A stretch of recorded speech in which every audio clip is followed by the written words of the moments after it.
ध्यान से सुन लो, अगर इस बार इस अंडे से बेटा ना निकला तो मैं तुम्हें और तुम्हारी इन चारों बेटियों को तुम सबको घर से निकाल दूंगी।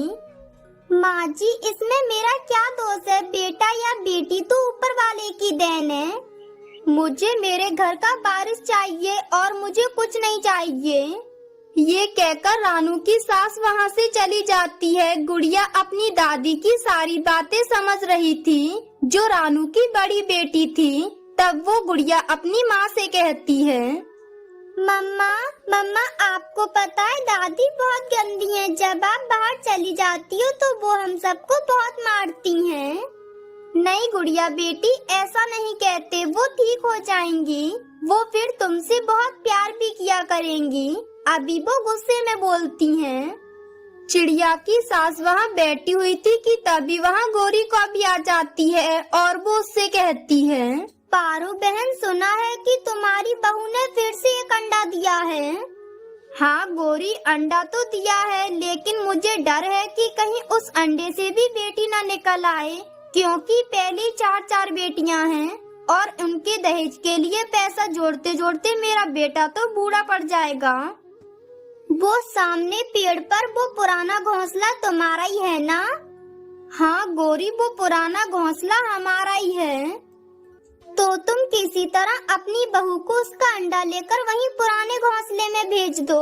अगर अंडे से बेटा निकले तो अपने पोते को और अपनी बहू को वापस ले आना, और अगर बेटी निकले तो अपनी इन चारों मनुष्य बेटियों को भी वहीं छोड़ आना।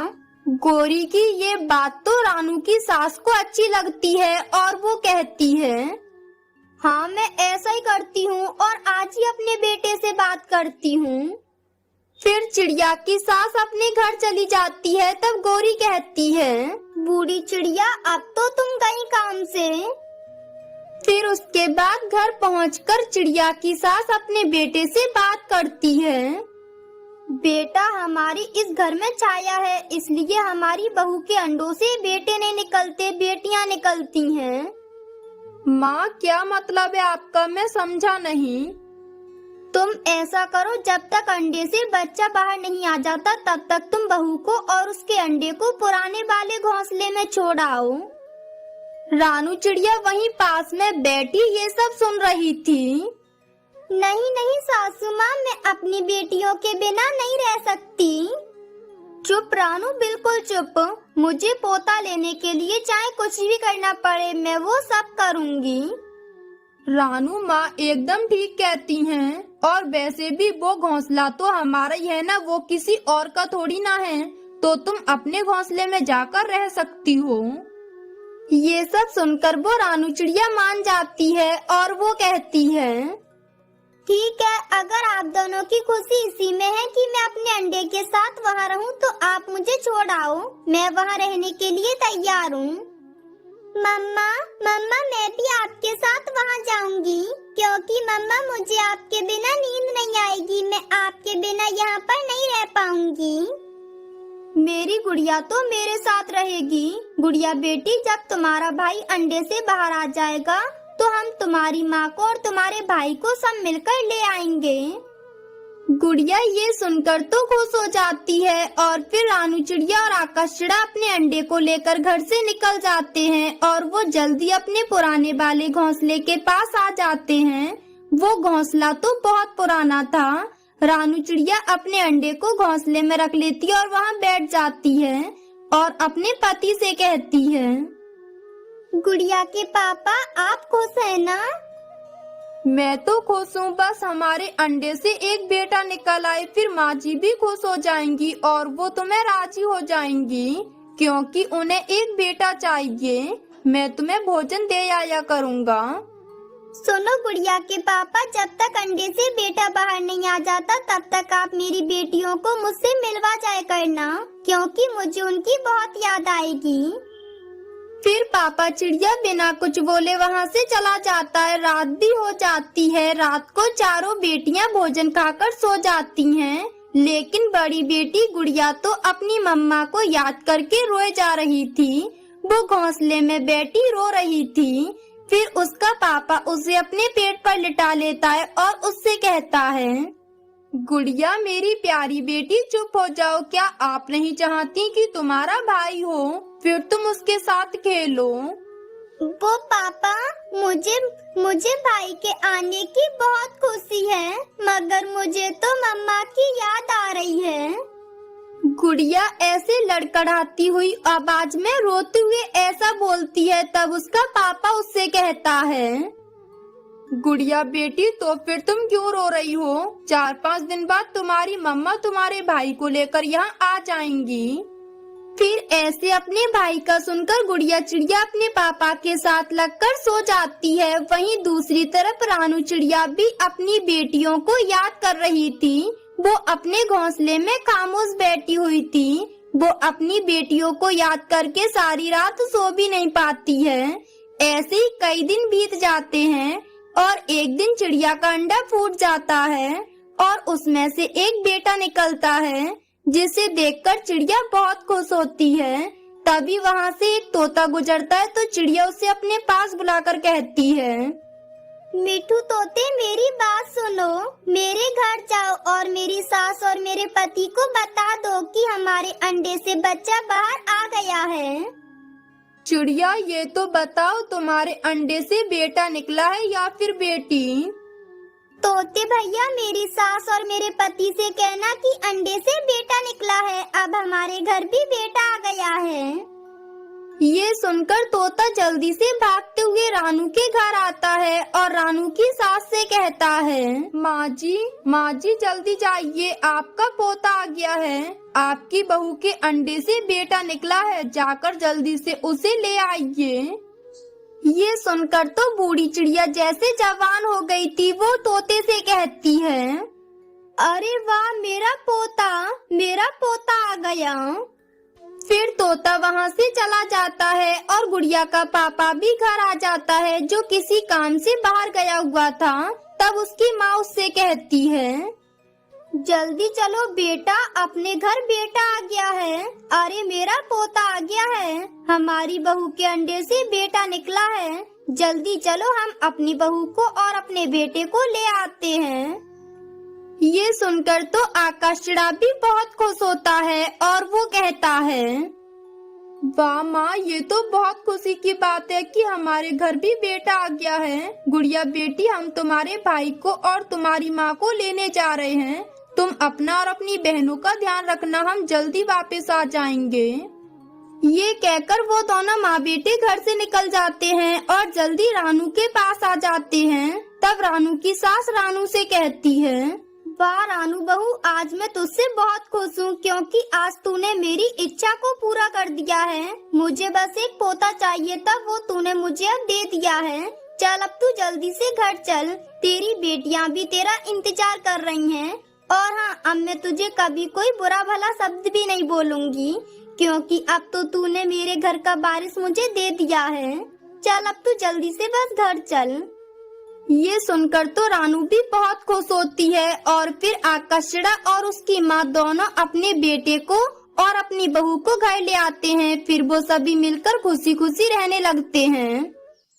बड़ी माँ जी, हमारे घर तेज बारिश में टूट गए हैं, हम भूखे हैं और हमारे साथ जो चिड़िया है उसके बेटे को तेज बुखार आ गया है और कुछ समझ नहीं आ रहा है कि अब हम क्या करें और उसके लिए दवा कहाँ से लाएं।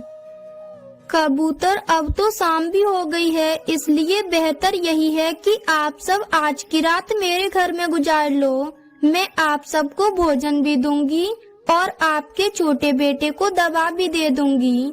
कौवे, आप जाओ और दूसरे पक्षियों को भी बुला लाओ। ये तो आपका हम पर बड़ा एहसान होगा बड़ी माँ जी। कौवे, तुम जाओ और चिड़िया और कौवी को भी साथ ले आओ। बेहतर यही होगा कि हम आज की रात यहीं गुजार लेते हैं और फिर सूरज निकलते ही अगला सफर शुरू कर देंगे। फिर कालू कौवा चिड़िया, कुकू और गोरी को भी लेने चला जाता है और वो जल्द ही अपनी पत्नी गोरी और चिड़िया और कुकू को भी वहाँ ले आता है। पक्षियों, अब आप इस घर में सुरक्षित हैं। ये कुछ भोजन और ये एक फल है, आप सब इन्हें खा लो। माँ जी, मेरे बेटे को तेज बुखार है और हम में से किसी को भी बुखार दूर करने वाली जड़ी बूटी का रस नहीं मिला। मेरे बेटे का शरीर बहुत जल रहा है। मैं अभी इस छोटे बेटे को दवा देती हूँ, मेरे पास दवा है। फिर उसके बाद वो बूढ़ी चिड़िया कुकू के मुंह में बुखार दूर करने वाली जड़ी बूटी का रस डाल देती है। माँ जी, आप बहुत अच्छी हो। बच्चियों, मैं आप सबकी परेशानी समझ सकती हूँ, क्योंकि मैंने भी ऐसे दुख देखे हैं। माँ जी, आप अकेली रहती हैं और कोई नहीं है आपके परिवार में? ये सुनकर तो वो बूढ़ी चिड़िया रोने लग जाती है। मेरा बेटा, मेरी बहू और मेरा पोता सबको मार दिया उन जालिमों ने। बस यही कि उन्होंने कुछ मकई के दाने ले लिए थे, इसी बात पर उन्हें मार दिया। ये सुनकर तो वो सब बहुत दुखी हो जाते हैं। कुकू का बुखार भी अब ठीक हो जाता है और फिर वो सब ऐसे बातें करते करते सो जाते हैं और सुबह भी हो जाती है। बच्चियों, अगर आप सबकी इच्छा हो तो आप सब मेरे साथ इस घर में भी रह सकते हो।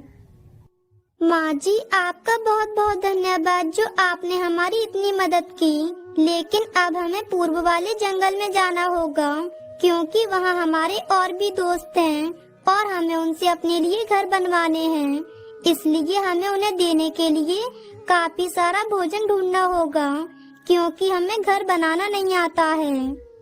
अगर तुम्हें घर बनाना नहीं आता है तो मेरे घर से कुछ ही दूरी पर इंसानों की एक खराब ट्रेन पड़ी है। अगर तुम सब चाहो तो उसमें रह सकते हो। चलो, मैं तुम्हें वहाँ ले चलती हूँ।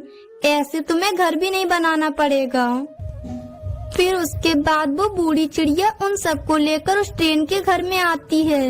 तब कुकू कहता है, मम्मा मम्मा, ये ट्रेन तो बहुत बड़ी है और यहाँ तो हमें बहुत मजा आएगा। हाँ कुकू बेटा, यहाँ बहुत मजा आता है। जब हमारे जंगल में तेज बारिशें हुई थी, तब हमारे जंगल के सब पक्षी और हम भी इसी ट्रेन में घर बनाकर रहते थे। फिर इस तरह से वो सभी पक्षी उस ट्रेन घर में खुशी खुशी रहने लगते हैं। रानू चिड़िया के जंगल में सूखा पड़ गया था, इसलिए कालू कौवा और रानू चिड़िया भोजन की तलाश में घर से निकलते हैं। लेकिन दूर दूर तक भोजन ढूंढने के बाद भी उन्हें कहीं पर भी भोजन नहीं मिलता। तब वो दोनों थक हार कर एक पेड़ की डाल पर बैठ जाते हैं। कालू भैया, हम कितनी देर से भोजन ढूंढ रहे हैं, लेकिन हमें कहीं पर एक भी दाना नहीं मिला। रानू, मेरे पंखों में तो दर्द होने लगा है। आखिर हम कितनी देर से उड़े जा रहे हैं। बस अब बहुत हुआ कालू भैया, अब हम इस बाहर के भोजन से गुजारा नहीं कर सकते। अरे रानू, इसका क्या मतलब है? हमें कौन भोजन लाकर देगा? कालू, तुम्हारे पास भी एक खेत है और मेरे पास भी एक खेत है, तो क्यों ना हम दोनों अनाज की खेती कर लें। लेकिन रानू, हमें तो किसी भी चीज की खेती करना नहीं आता और ना ही हमारे पास बीज हैं। ऐसे में हम कैसे खेती करेंगे? कालू भैया, आप इस सब की चिंता मत करो। चलो हम लाडू बहन के पास चलते हैं। उनके पास हर चीज के बीज होंगे, क्योंकि वो हर चीज की खेती करना जानती हैं। वो हमें जरूर बताएंगी। ये कहकर वो दोनों लाडू बहन के पास जाते हैं और उन्हें सारी बात बताते हैं। ये लो चिड़िया, मेरे पास ये कुछ मटर के बीज बचे हैं, तुम इन्हें ले जाओ और तुम दोनों अपने खेत में आधे आधे बो लेना। आपका बहुत बहुत शुक्रिया लाडू बहन। अब आप हमें खेती करने का तरीका भी बता दीजिए। फिर लाडू उन दोनों को खेती करने का तरीका बता देती है। फिर वो दोनों मटर के बीज लेकर अपने खेत पर चले जाते हैं। रानू, अब हम इन बीजों को आधा आधा बांट लेते हैं और फिर अपने खेतों को तैयार करके लाडू बहन के बताए हुए तरीके से बीज बो देते हैं। हाँ कालू भैया, मुझे तो सब याद है। आप घर जाकर मत भूल जाना। ये कहकर रानू चिड़िया और कालू कौवा बीजों को आधा आधा बांटकर अपने अपने घर चले जाते हैं। कालू जी, आपने आने में कितनी देर कर दी। मैं तो भूख से मरी जा रही हूँ। लाओ जल्दी से ये भोजन मुझे दे दो। फिर कालू कौवा गोरी कौवी को सारी बात बता देता है और उसे मटर के बीज दे देता है। ये तो आपको बहुत अच्छा आइडिया आया है, लेकिन हमारे साथ वो रानू भी खेती करेगी, ये मुझसे नहीं देखा जाएगा। आपने उसे आधे बीज क्यों दे दिए? लेकिन गोरी, ये आइडिया तो रानू के दिमाग में आया था और लाडो बहन ने हमें आधे आधे बीज दिए थे, तो मैं सारे बीज अकेले कैसे ले सकता था। अरे मेरे मूर्ख पति, आपने तो बिल्कुल भी चालाकी नहीं है, इसीलिए तो मेरा नाम डूबता जा रहा है। इसलिए अब मैं जैसा कहती हूँ सिर्फ वैसा ही करना। गोरी कौवी, अब मुझे क्या करना होगा? फिर गोरी कौवी कालू कौवा को अपना सारा प्लान बता देती है और इस तरह से कालू कौवा रानू चिड़िया के बीज चुरा लाता है और बीजों की जगह पर बीज जैसे पत्थर रखाता है। फिर अगली सुबह दोनों पक्षी बीज बो देते हैं। कालू जी, अब देखती हूँ शकलबंद रानू को कि कैसे उसकी खेती उगती है। ये आपने ठीक नहीं किया गोरी, बेचारी रानू कब से पत्थर बो रही है। कालू जी, एक ही तो मौका मिला है उस रानू को सबक सिखाने का। हमारे खेत में हरी भरी फसल होगी और उसका खेत खाली, ये देखकर बहुत मजा आएगा। फिर इस तरह से दोनों पक्षी अपनी अपनी फसल की देखभाल करते हैं और कुछ दिनों बाद कालू कौवा के खेत में हरी भरी फसल उगाती है, लेकिन रानू के खेत में एक भी पौधा नहीं उगता। हे भगवान, आखिर मैंने ऐसी कौन सी गलती की जो मेरे खेत में एक भी पौधा नहीं निकला? और लाडो बहन ने बताया था, मैंने तो ठीक वैसा ही किया है। रानू परेशान हो जाती है और वो कालू कौवे के खेत पर आती है। गोरी कौवी और कालू कौवा तो उसे देखते ही समझ जाते हैं। अरे आओ आओ रानू, तुम्हें क्या चाहिए? कालू भैया, मेरे खेत में तो एक भी पौधा नहीं आया। रानू, तुमने हमारी तरह अपने खेत में मेहनत नहीं की होगी, हम तो सुबह शाम अपने खेत में ही लगे रहते हैं। नहीं गोरी बहन, मैंने तो कोई कमी नहीं छोड़ी, फिर पता नहीं मेरे खेत में फसल क्यों नहीं उगी। रानू, तुमने समय पर पानी नहीं दिया होगा और अब हमारा समय बर्बाद क्यों कर रही हो? चलो कालू जी, खेत में बहुत काम पड़ा है। ये कहकर कालू कौवा और गोरी कौवी अपने अपने काम में लग जाते हैं और रानू चिड़िया लाडो चिड़िया के पास आती है और वहाँ आकर उसे सारी बात बताती है। अरे रानू, ये कैसे हो सकता है? अगर आपने बीज बोए होते तो फसल जरूर तैयार होती। मैं इस बात को नहीं मान सकती। लाडो बहन, बिल्कुल ऐसा ही हुआ है, आप मेरे साथ चलकर खुद ही देख लो। फिर वो दोनों खेत पर आती हैं, तब लाडो एक दो बीज अपनी चोंच से निकाल कर देखती है। अरे रानू, ये तो मेरे दिए हुए बीज नहीं हैं, बल्कि बीज जैसे दिखने वाले पत्थर हैं। लाडो बहन, अब मुझे समझ में आया कि कोई मेरे बीज चुरा कर ले गया है और उसी जगह पर पत्थर रख गया है। मैंने इन बीजों को बोने में कितनी मेहनत की। अगर किसी को बीज चाहिए थे तो वो मुझसे मांग कर ले जाते। कम से कम मैं अपने खेत में पत्थर तो नहीं बोती। ये देखकर रानू बहुत परेशान हो जाती है और उसे परेशान देखकर लाडो को भी उस पर दया आ जाती है। तब वो दोबारा उसकी मदद करने की सोचती है। रानू, मेरे पास ये कुछ जामुन के बीज हैं, तुम इन्हें अपने खेत में बो दो और इस बार जरा ध्यान से खेती करना। फिर लाडो वहाँ से चली जाती है और रानू जामुन के बीज बो देती है। कुछ दिनों बाद उसके खेत में जामुन के पेड़ उगाते हैं और उन पर बड़े बड़े जामुन भी लगाते हैं। रानू चिड़िया तो बहुत खुश थी। तभी उसके पास तोता आकर कहता है, रानू चिड़िया, तुमने बहुत अच्छा किया। मैंने जंगल में कभी भी जामुन की खेती नहीं देखी। क्या मैं तुम्हारे पेड़ों से जामुन खा सकता हूँ? हाँ तोते भैया, क्यों नहीं, ये भी कोई पूछने वाली बात है। आप जी भरकर जामुन खाइए और अपने परिवार वालों के लिए भी ले जाइए। ये सुनकर तो तोता जामुनों का पूरा एक गुच्छा तोड़कर ले जाता है। तोते के पास इतने सारे जामुन देखकर गोरी कौवी उसे रोक लेती है।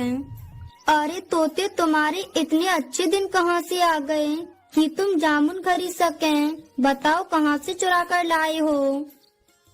गोरी, मैं तुम्हारी तरह चोर नहीं हूँ। ये जामुन तो रानू चिड़िया ने मुझे अपने खेत में से पेड़ से तोड़ कर दिए हैं। क्या कहा? रानू के खेत से? हाँ हाँ गोरी, रानू के खेत से। ठीक है तोते, अब तुम जाओ यहाँ से। कालू जी, ये कैसे हो सकता है? हमने तो उसके सारे बीज चुरा लिए थे।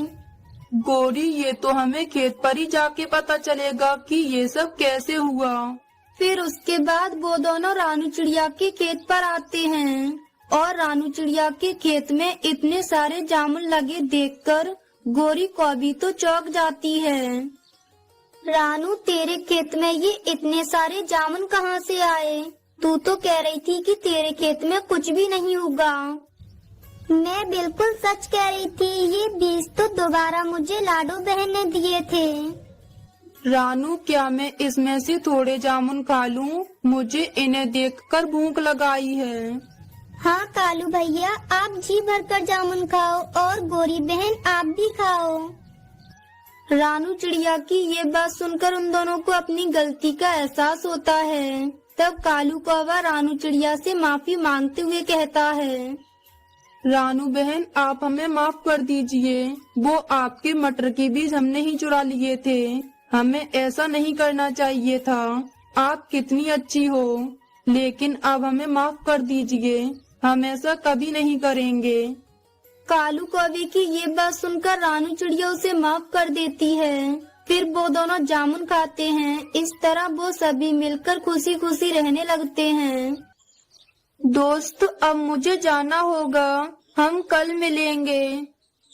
फिर राजू कौवा उस पोटली में से अनाज निकालकर अपने साथ लेकर घर की तरफ आता है और घर आकर वो अनाज अपने पापा को देते हुए कहता है, पापा, ये लो भोजन मैं ले आया। राजू, ये भोजन तुमने कहाँ से ढूंढा है? पापा, ये भोजन मैंने पहाड़ों से ढूंढा है। ये भोजन मैंने। कालू कौवा अच्छे से जानता था कि इन दिनों गेहूं नहीं होते। ये वही गेहूं के दाने हैं जो वो बरसात से पहले खुद अपने घर लेकर आया था। राजू, मैं तुम्हारा पिता हूँ, तुम मेरे पिता नहीं हो। मैं सब जानता हूँ, समझे तुम? कालू कौवा ये कहकर बाहर निकल जाता है। वो अभी बहुत परेशान था क्योंकि अब वो पहले की तरह जवान नहीं रहा था। वो थोड़ा सा भी उड़कर बहुत थक जाता है और अब उसे अपने बेटे से भी कोई उम्मीद ना थी। ठंडे मौसम में उड़ना उसके लिए बहुत मुश्किल हो गया था।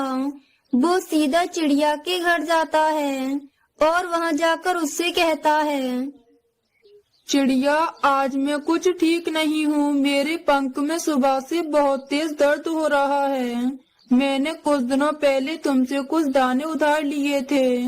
शायद मैं वो तुम्हें वापस न कर सकूं। मुझे माफ कर देना। कालू भैया, आपको क्या हुआ है? आज आप ये कैसी बातें कर रहे हैं? हम दोस्त हैं और हम हमेशा एक दूसरे के मुश्किल समय में काम आए हैं। तो मैं कौन सा तुमसे दाने मांग रही हूँ? मैंने सारी जिंदगी काम किया, घर बनाया, बहुत मेहनत की, पर मैं अपने बेटे को समय न दे सका, जिसकी वजह से उसकी माँ ने उसे बिगाड़ कर रख दिया। अब ना तो वो कोई काम करता है और ना ही मेरा कहना मानता है। मैं उसकी वजह से बहुत परेशान हूँ। इसलिए अब मुझे लगता है कि अब मैं जी नहीं पाऊंगा। कालू भैया, आप इतनी परेशान क्यों होते हो? राजू समय के साथ साथ सब सीख जाएगा। कुछ दिनों बाद कालू कौवा मर जाता है। कालू कौवा के मरने पर चिड़िया, कबूतर और तोता उसके पास आते हैं और वो उसके मरने पर बहुत रो रहे थे। तब राजू अपनी मम्मा से कहता है, मम्मा मम्मा अब भोजन कौन लाएगा, पापा तो मर गए। राजू की बात सुनकर गौरी को अभी खामोश थी। मम्मा मम्मा अब मैं जा रहा हूँ, मेरा दोस्त मेरा इंतजार कर रहा होगा, और वैसे भी अब तो पापा भी नहीं हैं जो मुझे डांटेंगे। आज तो मैं थोड़ा देर से ही घर आऊंगा।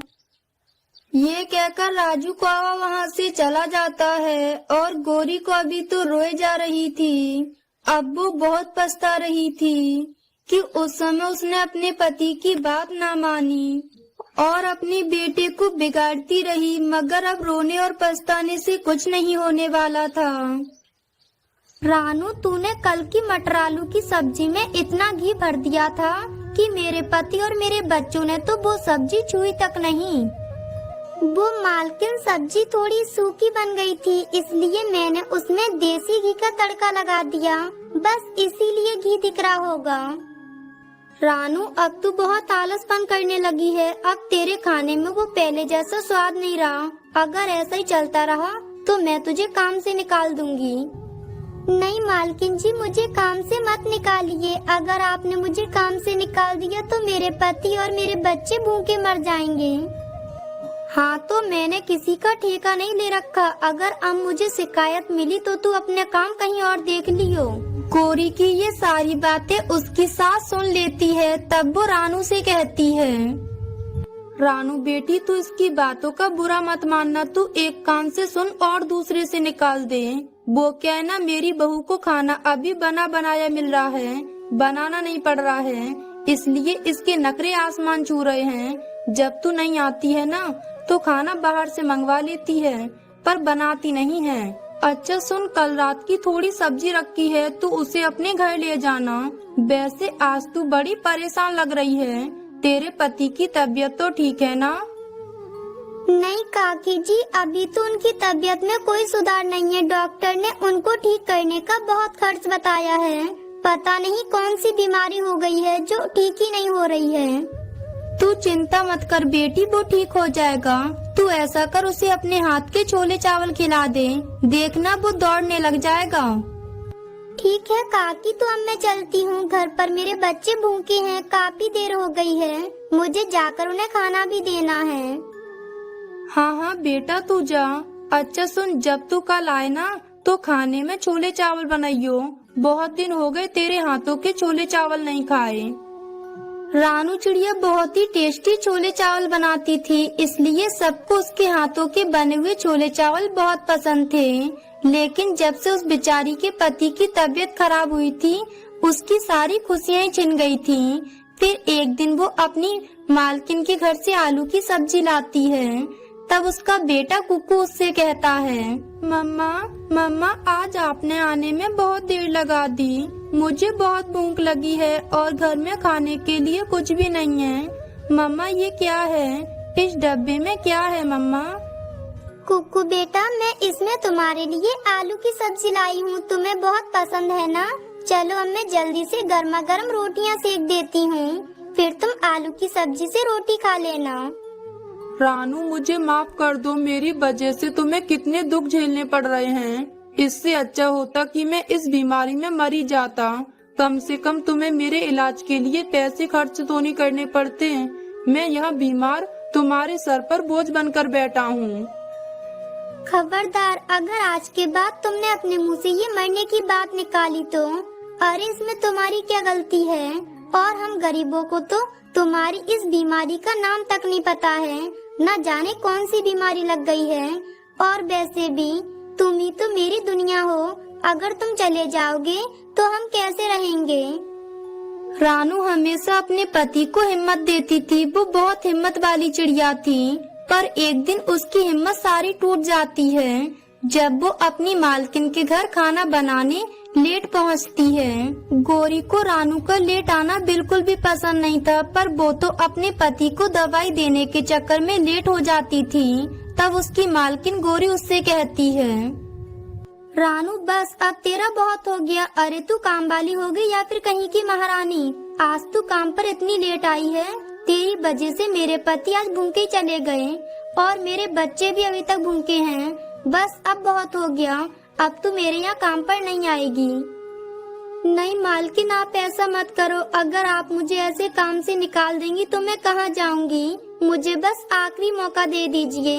मेरे पास तो और कोई दूसरा काम भी नहीं है, मेरा बहुत नुकसान हो जाएगा। प्लीज मालकिन, ऐसा मत करो। तभी वहाँ गोरी की सास आ जाती है और वो कहती है, गोरी बहू